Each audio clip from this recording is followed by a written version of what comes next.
know whose camera this is. Is it? I don't know. You know, see why they can't step up here. Am I okay? I'm short enough.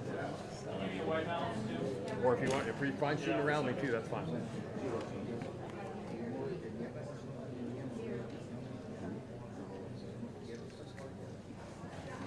Let's do a quick mic check, Adam.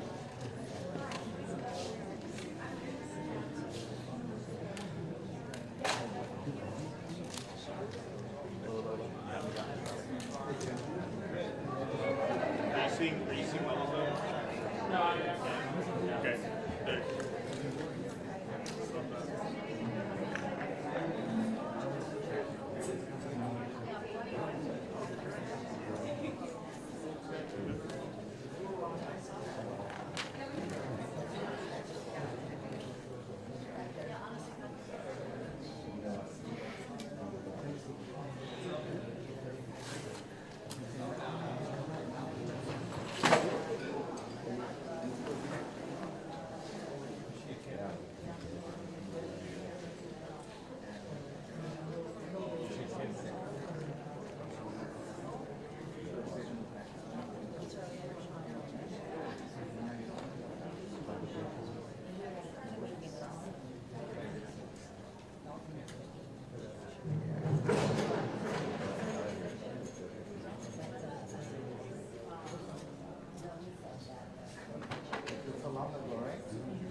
Good morning, everyone. Good morning. Good morning.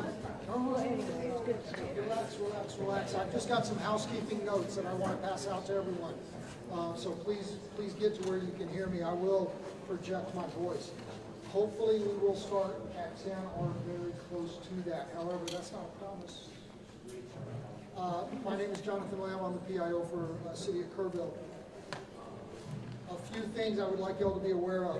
One, a very important note. The temporary flight restriction is still in effect. Flying drones will and have been interfering with our response and recovery. We're asking everyone to adhere to this directive. You are not allowed to fly drones anywhere over the river court, anywhere in Kerr County, because they are interfering with rescue operations. Next, media hour. It's our intent to set aside an hour each day to make some of our leadership available for one-on-one interviews with y'all. This is above and beyond these daily press conferences that we're doing here. These interviews will be 3 to 5 minutes in length, and we're going to hold those between 1 and 2 p.m. Obviously, we won't be able to accommodate every outlet. If you're an affiliate, we ask that you coordinate among your colleagues from your network. You can request interviews by emailing our Joint Information Center at JIC at kerrvilletx.gov. That's JIC at kerrvilletx.gov. And I'll repeat that again in just a minute. Our unified PIO team will confirm your interview, your time, and who you're going to be able to interview at least an hour in advance. You're welcome to request specific leadership, such as the sheriff, the city manager. However, due to the fluid nature of response and the quantity of requests that we're likely to get, we cannot commit to honoring 100% your requested interviewees. Footage. Our joint PIO team will be in the field today, and we're going to be collecting images and B-roll of response and recovery efforts. As soon as it can be made available, a link will be emailed from our JIT email address for you to download material for your own use. Contact information. If you signed in yesterday and provided us with your contact information, you should be part of our media list and should have received a confirmation email last night. If you did not get on that list and you want to be part of our media list, please email jic@kerrville.tx.gov. That is JIC@KERRVILLETX.gov. I'm going to try and find out about when we're expected to start. Hopefully it'll be shortly. Thank you all.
Ready?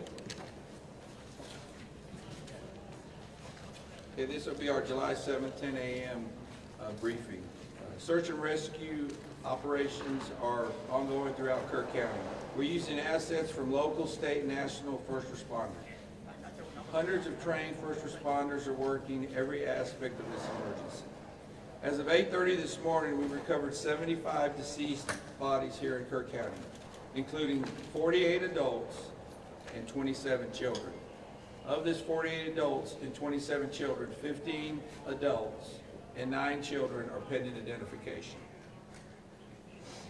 At present, there are 10 campers from Camp Mystic unaccounted for and 1 counselor. We continue to offer our condolences to those affected. Reuniting the families remain our top priority here on this operation. Please note that Highway 39 of an Old Ingram Loop remains closed to the public. Other than those who live in that area would not be allowed out there. I will now turn it over to City Manager Dalton Rice. Good morning, Dalton Rice, the city manager for the city of Kerrville. As everybody knows, we are working in conjunction with the city under a unified command response and again, a lot of devastation. Our hearts go out to the families and the victims. We want to continue to work together as a community. We love the media support on this to be able to communicate that message, communicate family, communicate togetherness, and we really appreciate all the support in helping us be able to do that. Search and rescue, as the sheriff said, search and rescue operations will continue today from Hunt in North Kerr County all the way to Canyon Lake in Comal County. Now, we're only focused on the Kerr County side, but we wanted to talk about that because for a linear from Hunt all the way to Comal County in a straight line distance is over 100 kilometers.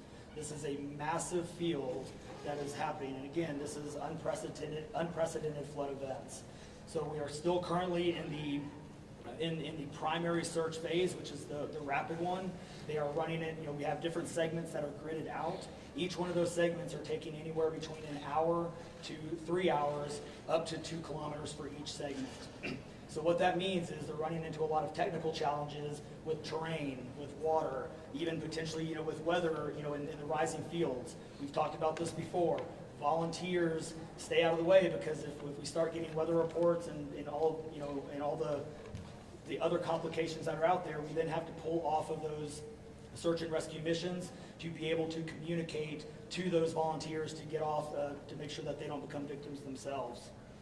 Those operations involve 19 different local and state agencies, in addition to conducting primary and secondary searches. They will be conducting welfare checks on areas in North Kerr County impacted by power outages. And when we say search and rescue operations, that is boat, walking, on the ground, dogs, drones. Again, keep personal drones out of the air. Helicopters. We do have other assets that are continuing to search as well. As of present, KPUB, which is the Kerrville Public Utility Board, is reporting continued power outages between Hunt and Ingram along the South Fork of the Guadalupe River in Hunt. In the South Fork area, there are approximately 40 down power lines and significant infrastructure damage. KPUB has brought in additional utility personnel to help with restoration, but it's not possible at this time when the power is going to be restored. There are some substations along with those power lines that we are still trying to get access to just from debris buildup or them being completely wiped out. So we do not have an estimated time on when those are going to be fixed. We continue to have substantial number of requests for volunteers, as I said before, and donation opportunities. We are asking those who want to volunteer to contact the Salvation Army in Kerrville by phone at 830-465-4797 or in person at 855 Hayes Street in Kerrville. Monetary donations can be made on the Community Foundation of the Texas Hill Country's website at www.communityfoundation.net. They have a Kerr County Relief Fund set up on that site. And I will now turn it over to the Mayor, Joe Herring. Thank you for being here. I need to tell my community and those families who are waiting, this will be a rough week. Primary search continues, and we remain hopeful every foot, every mile, every bend of the river. Our work continues. You need to know that we have been blessed with help from the community, from the state, and the nation. We have trained experts who are helping in this effort. If you want to volunteer, it is important that you contact Kerrville Salvation Army and register. Dalton gave that number, but I'm going to give it again. 830-465-4797. We need focused and coordinated volunteers, not random people just showing up and doing what they do. We need to work together. As Dalton said, donations have been flowing in from around the world to the Community Foundation. Again, that website is communityfoundation.net. Please follow the City of Kerrville's Facebook page for updates. They're accurate. We take a lot of time to make sure we send out information that will be helpful, not only to residents, but to those who are visiting. I've said this 100 times, and I will say it again. We need your prayers. We need your prayers. Thank you. And now, Senator Ted Cruz.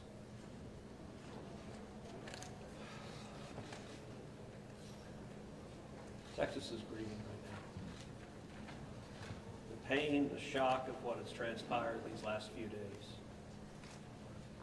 has broken the heart of our state. As of yesterday, the confirmed death toll was 82, and those numbers are continuing to go up. The children, the little girls who were lost at Camp Mystic. It's every parent's nightmare. Every mom and dad. Last week, we were picking up our daughter from camp here in Hunt. Our girls have gone to camp here for a decade. The Hill Country is an incredible part of Texas, part of the country. The natural beauty here is incredible. The camps that have raised generations of little girls and little boys and instilled character and love and faith are extraordinary institutions. And I'll tell you, the pain in our state, and it's every part of the state. You've got Texans from all over the state who were here celebrating the 4th of July. A week ago, this was a time of great celebration. You're dropping your little girl off at camp, your little boy off at camp. You're celebrating Independence Day. You know that your child is going to be swimming, canoes, and horseback riding, and doing archery, and making lifetime friends. And then suddenly it turns to tragedy. For the last several days, I've spoken to multiple parents, scared out of their mind. What, do you know anything? Where is my daughter? There's still 10 girls and 1 counselor from Camp Mystic that are unaccounted for. And the pain and agony of not knowing your child's whereabouts, it's the worst thing imaginable. But I want to say, in the face of all of this, it is simultaneously inspiring. Every time there's a tragedy, every time there's a natural disaster in Texas, Texans come together.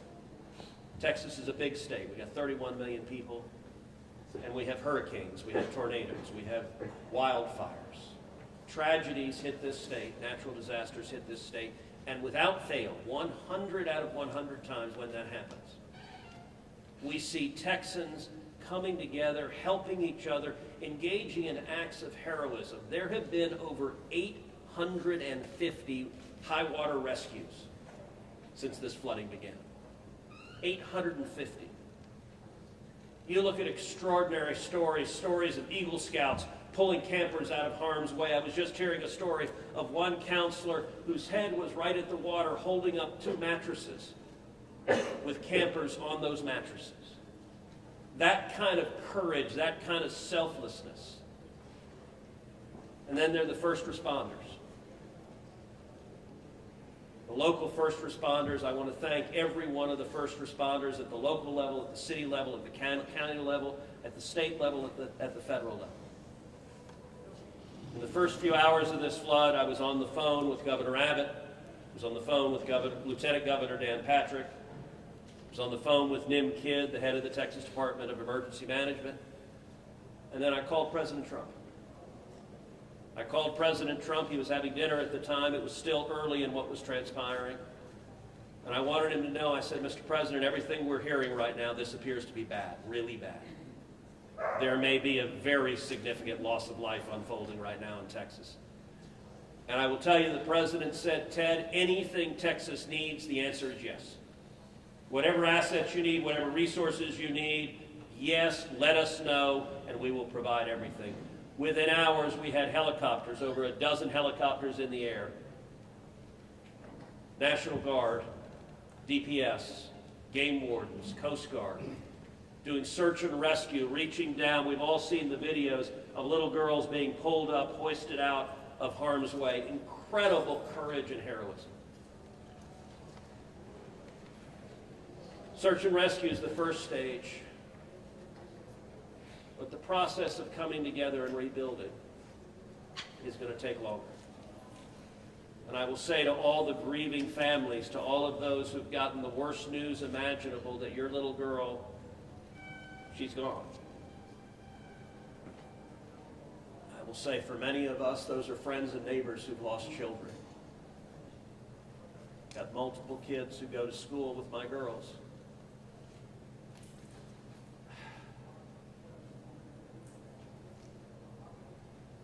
The mayor asked for prayers. And I want to say thank you to the millions of Texans, to the millions of Americans, to the millions of people all over the world right now who are praying for Texas and praying for those parents. Going through this grief, it is going to take love, it is going to take friends and family embracing and hugging and holding them while they weep. And it's going to take the church. With every disaster, one of the things we see here in Texas is the church steps up and the church helps and the church feeds and clothes and comforts. This morning I met with a group of chaplains who've been going through the incredibly difficult process of talking to mom and dad after mom and dad who just lost the most precious person they ever knew. And those chaplains are just trying to love them and show God's love. So I want to say we will come through this. To those in the midst of grief right now, that might seem hard to fathom. But Texas will come through this. And I just want to say thank you. I want to say thank you to these gentlemen here who are working. They are not sleeping. They are working every day. Thank you to the families. Thank you to the Salvation Army. Thank you to everyone who is just reaching out and saying, how can I help? We will come through this, and we'll come through this together. Thank you. And now we'll take questions. Senator, you talked about how you know kids here, how you've taken your own kids to camp. Was it ever communicated to you that there was a need, that it was a priority to have a warning system so people had a chance to escape something like this? Well, listen, I think anytime you're dealing with major rivers, there's a risk of flooding, and there's always been a risk of flooding, particularly on the Guadalupe River. I will say, in the wake of every tragedy, there are things that are predictable. One of the things that's predictable is that you see some people engaging in, I think, partisan games and trying to blame their political opponents for a natural disaster. And you see that with the hurricane, with the tornado, with the wildfire, with this flooding, where people immediately say, well, the hurricane is Donald Trump's fault. You know, look, I think most normal Americans know that's ridiculous, and I think this is not a time for partisan finger pointing and attacks. Now, after we come through search and rescue, after we come through the process of rebuilding, there will naturally be a period of retrospection where you look back and say, okay, what exactly transpired? What was the timeline? And what could have been done differently to prevent this loss of life? And that's a natural process. I think it should not happen in a bitter and partisan sense, but it should happen in a reasonable sense of saying, what lessons can we learn? And I will give an example. You know, Houston's my hometown. You live on the Gulf Coast, we get hurricanes. That's part of living on the Gulf Coast as hurricanes hit. And I do think Texas as a whole has learned over time how to deal more effectively with hurricanes. And so you look here, we know the National Weather Service put out an emergency warning just after 1 a.m. and a second emergency warning just after 4 a.m. Now, obviously, most people at 1 a.m. and 4 a.m. are asleep. And so I think we will have a reasonable conversation about, A, are there any ways to have earlier detection? And some of that, the limits of a flash flood, they're very difficult because they can arise so quickly. But everyone would agree in hindsight, if we could go back and do it again, we would evacuate particularly those in the most vulnerable areas, the young children in the cabins closest to the water.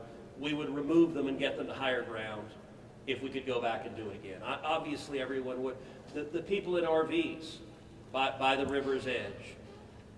We know in disasters like this, RVs and mobile homes are particularly susceptible, whether a flood or a hurricane or a tornado, they're particularly susceptible to that. And so my hope is, in time, we will learn some lessons to implement to next time, and there will be another flood, there will be another disaster. But next time there's a flood, I hope we have in place processes to remove especially the most vulnerable from harm's way. But I think that's going to be a process that will take a careful examination of what happened and how can we implement processes better in the future to prevent this same loss of life. Senator, there were claims that the National Weather Service sent that first flash flood warning that should have alerted phones at 1:14 in the morning. But we have a federal public database maintained by PBS Warn, that says the first emergency alert wirelessly here in this area to Kerr County was not until after 9 a.m. That was more than 4 hours after the severe flooding had come to this area. Did you know that? Have you seen that? And what's your response, knowing the state and cuts to NWS in recent months by this administration? So I don't know the source for what you're saying. All of the public reporting I've seen is that there were two alerts that went out, one just after 1 a.m., one after 4 a.m. You know, I can tell you, I talked about the partisan finger pointing. I think there have been some eager to point at the National Weather Service and say cuts there led to a lack of warning.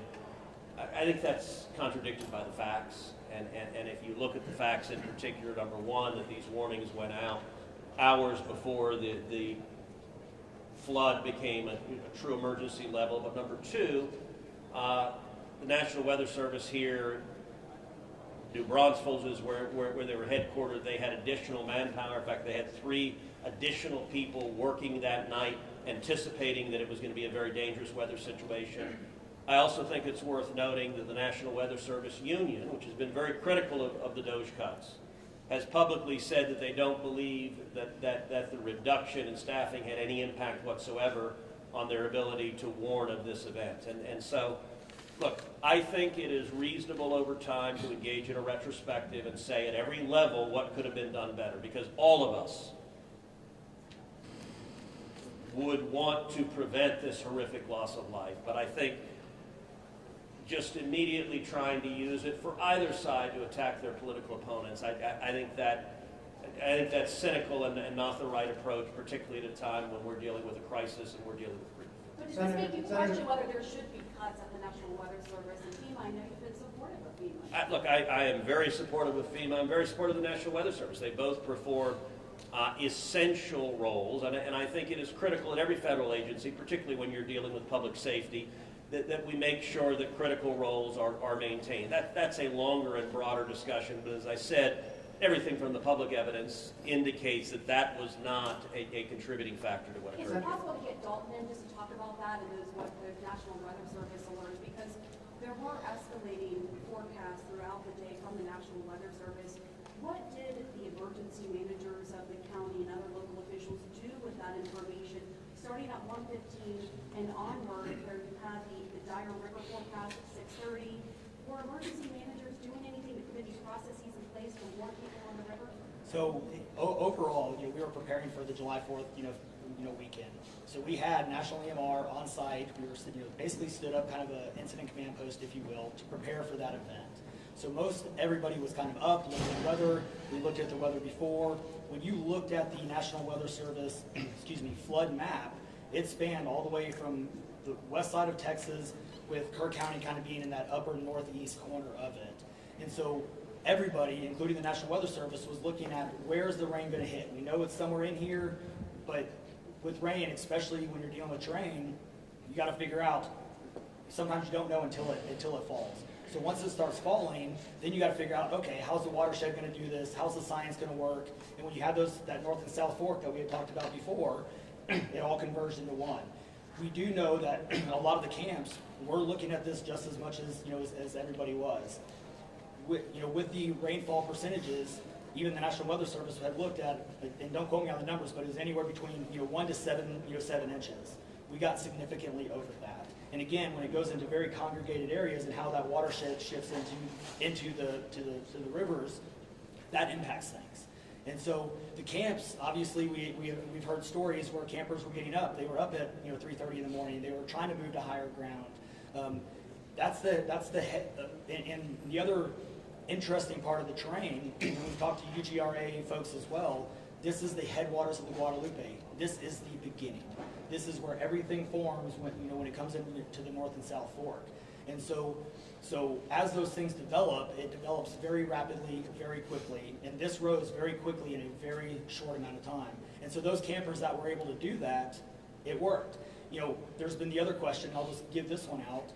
Evacuation. Well, why don't we evacuate? Well, evacuation is a delicate balance, because if you evacuate too late, you then risk putting buses, or cars or vehicles or campers on roads into low water areas trying to get them out, which then can make it even more challenging, because these flash floods happen very quickly as well. And so we saw that in 1987, but was there any discussion to evacuate earlier when it wasn't too late? Was there any discussion about that among the officials? Sorry, repeat your question. Was there any discussion to evacuate or activate any emergency plans before it was too late, where it would be very dangerous like that? Well, so again, just like disasters in Texas everywhere, it's very tough to make those calls, because what we also don't want to do is cry wolf. We don't want to make sure that we activate it at the right time. It is very difficult, very challenging, especially with this. We're looking at 100 kilometers, right? That's a big straight line distance. That's not even along the river. These areas take a lot of time to get out to. So even when first responders were on the ground at 3:30 in the morning, and we had reports, we had first responders that were getting swept away, actually responding to the first areas of rainfall.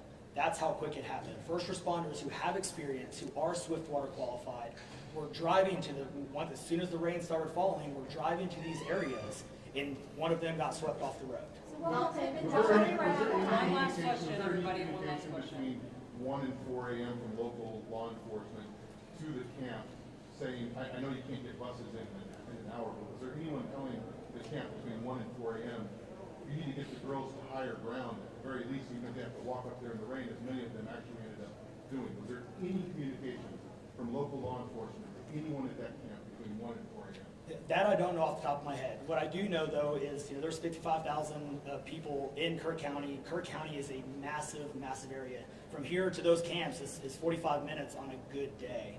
And so, obviously one of the big challenges that we have, even when you have cell service, a lot of those areas don't even have cell service. Radio communications towers, radio towers within the hill country, it becomes very challenging.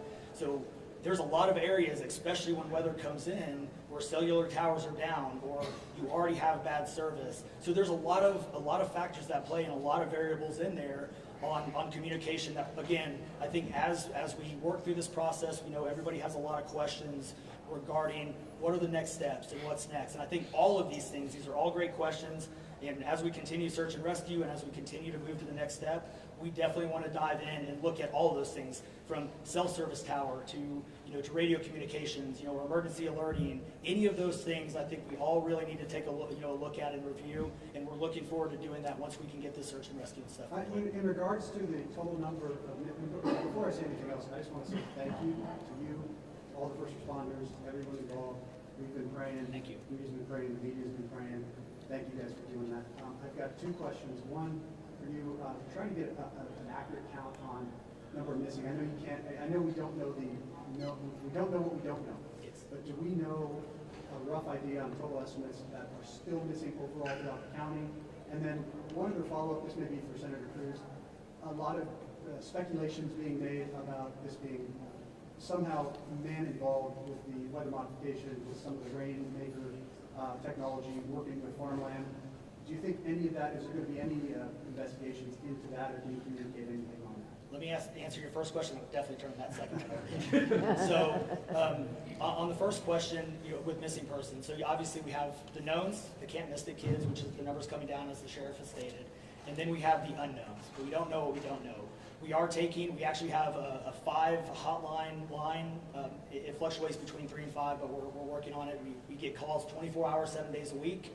We haven't hit the weeks yet, but we're still taking in calls. We are collecting all that information. So we don't have a solid number that we're willing to talk about right now. We do know that it is a lot, because we also are getting a lot of fake calls. You're looking. This is a worldwide discussion, and we're dealing with scammers. Victims' families are being reached out to, saying that they have their kids pay me money. It's heartbreaking. It's absolutely heartbreaking. We're dealing with with mental health issues, where people are calling saying they have visions. All of these things we're dealing with on a day-to-day basis, and we're having to vet this information, and it becomes very taxing on our people. Again, this is an extremely heartbreaking, this is, if not the worst, one of the worst, disasters in this region in a very, very long time, even beyond 1987. And but would best estimate like dozens or hundreds, or just to give people an idea? A lot. So, At what point do you think? The follow-up, yeah. Yes. Yeah, And not to get into the weeds on, people were asking lots of questions, and where should we start the investigations after? to the best of my knowledge, there is zero evidence of anything related to anything like weather modification. And look, the internet can be a strange place. People can come up with all sorts of crazy theories. What I know is a reality is that a whole lot of Texans are grieving right now. I will tell you, I was visiting with one parent who was talking about online, being harassed online because their information was public, that they had a little girl who was missing at Mystic. And look, there are a lot of people who are messed up, and my call for everyone, there's a time to have political fights, there's a time to disagree. This is not that time. This is a time just to reach out, support each other, go volunteer at the Salvation Army, give them money, go volunteer at your church, go. You know what I did when this happened? Just go hug your kids. Because I got to tell you, I hugged my girls with tears in my eyes, because every one of us who's a parent, there but for the grace of God go I. And nothing will fill the void in these moms and dads' hearts, but they'll make it through it. And every one of us, we have an obligation to come through and help them make it through it. And look, Texas will come through, and let me say, Kirk County, the Hill Country is incredible, it is beautiful. And these summer camps, Camp Mystic is an incredible Texas institution. For a century, it has made a profound difference helping young girls become strong women in Texas and across the country. And so, for me at least, I'm praying for these camps. I'm praying for all the campers, everyone implicated, everyone impacted. And I hope we come together and stand as one. Thank you. Thank you, everybody.